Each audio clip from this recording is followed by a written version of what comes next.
Welcome to Not Milk Never Milk. Subscribe if you're lactose intolerant. Listen, the only reliable way to get truly good Xbox network performance is wired Ethernet. Wireless signals suffer interference from walls and other devices. That interference increases latency and causes packet loss during online play. A direct Cat6 cable delivers predictable bandwidth and removes wireless variability. Gigabit ports on modern consoles and routers can handle 1000 Mbps for downloads and streaming. Wired connections also eliminate signal strength and channel congestion problems that ruin. First, plug a Cat6 cable from your Xbox Ethernet port into a router gigabit LAN port.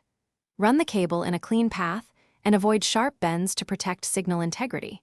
Keep cable runs under 100 meters to maintain full gigabit performance. On the Xbox, choose automatic IP and DNS to let the router assign settings. Then run the network test to confirm stable speeds and latency under typical gaming thresholds. Replace older Cat5 cables for best results. If a direct cable is impossible, use a gigabit powerline adapter kit for a wired-like link. Choose adapters rated for 500 Mbps or 1000 Mbps to minimize bottlenecks. Avoid Wi-Fi extenders as they have wireless capacity and add latency.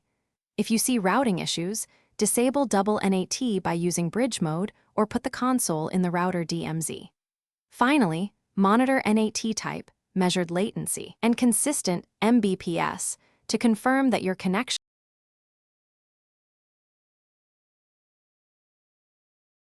Thanks for watching. If this was helpful, leave a like and consider subscribing. See you next time.